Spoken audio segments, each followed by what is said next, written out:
Good morning, class. It's Mrs. White. So nice to speak to you all again. I'm sorry that you're not here with me physically in the classroom, but I wanted us to get back to a kind of regular format of our lessons with a PowerPoint presentation and me rambling.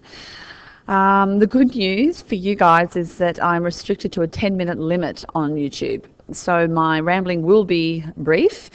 I would ask, if you don't understand the work that I'm the information I'm giving you, to please watch the presentation more than once and come back to me with any questions or queries. Just given our technology and the limitations, I just have to move through this quickly, so I apologise for that. I've already set 2 brain pop quizzes as an introduction to this topic, one relating to the continents of the world and the second relating to the Earth's structure. So those are like an introduction to how the Earth's landforms came to be. So let's have a look. So the Earth's landforms are constantly changing, and there are forces shaping the Earth's landscapes, and these forces include volcanoes, weathering, glaciers, and human beings. The constant change and movement in the landforms is referred to as a continental drift. So the continents are drifting apart, and they drift apart as a result of these forces. Experts believe that all of the Earth's land masses were once joined as one huge continent, and this ancient supercontinent was called Pangaea. So forces deep within the Earth forced Pangaea to break into small continents which drifted apart. So here in the Permian age, you see 225 million years ago, Pangaea, as experts believe it was. And then 200 million years ago, it starts to break apart. The Jurassic, it breaks apart even further. You can see then that to present day, this is how the Earth's land masses are made up. Okay, so the diagram shows the change in the continents. What I would like you to do for our first activity is to open your textbook to page 21 and examine diagram 3. I want you to answer the following question in your notebook. So write out the question under the heading, the Earth's landforms, and write which of the present day continents was at one time joined to the east side of South America. And I want you to answer that question. I'm sorry, I'm going to move along now. So what makes the Earth's landforms change like this? The Earth's surface is fragmented into pieces. And the forces within the Earth, as I've said, cause the plates on the surface to move in different ways. Plate tectonics, tectonic is a Greek word that means building, is a theory that describes how the Earth's surface is fragmented into pieces which fit together like odd-shaped paving stones. The tectonic plates move across its surface in response to forces and movements deep within the planets. So, when the planets rub together or move apart, this is where volcanoes and earthquakes occur, at the boundaries. And the boundary dictates the nature of the volcanoes and earthquakes that occur there. We've seen recently the devastation of earthquakes in Indonesia, and a tsunami in Sumatra. I would encourage you to watch the news.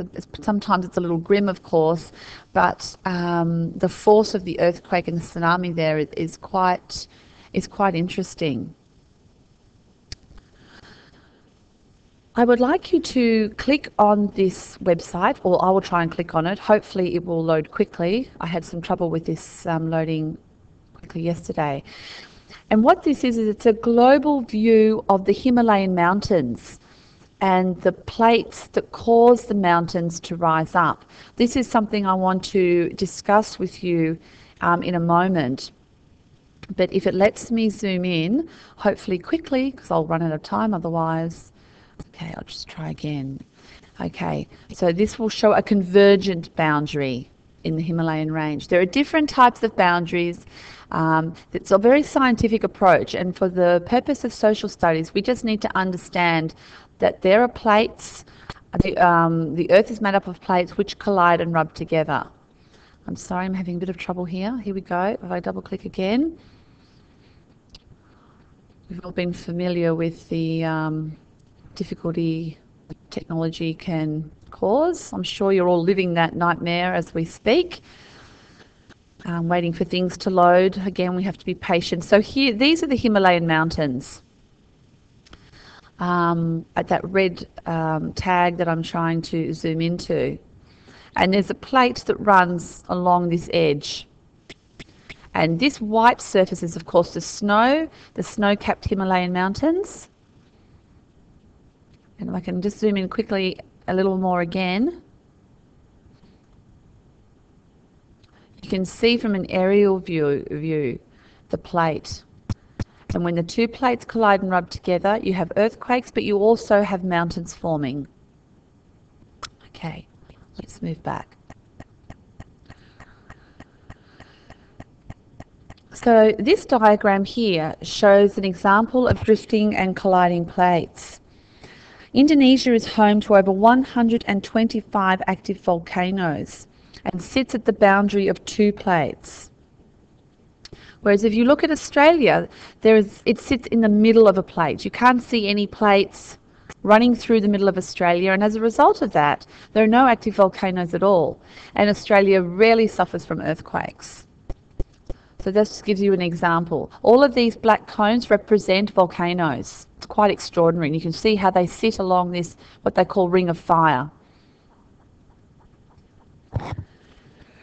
So if the Earth was the size of an apple, the tectonic plates that cover it would be no thicker than an apple skin. So imagine the Earth is an apple. This would be the tectonic plate. It has a core like the centre of the Earth, and the core is surrounded by the mantle, which is the flesh of the apple. Here's a more scientific view. So the Earth is also made up of layers like the apple. There's the atmosphere to start with, but the outer crust or surface is between 16 and 40 kilometres thick. The mantle, upper and lower mantle, are made up of rocky silicates. It is solid, but it generates pockets of magma that feed the volcanoes on the surface. So when you see that runny liquid, that's where it's coming from. It's coming from the mantle. The metal core or the centre consists of an outer core of liquid metal, which is wrapped around a solid inner core, and the pressure within this centre section is intense.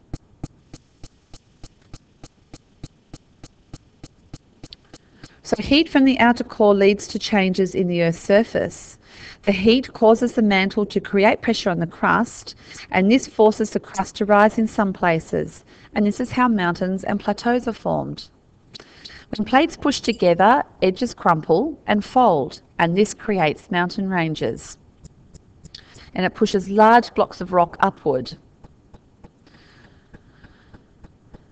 And this is a global image again of the Himalayan mountains.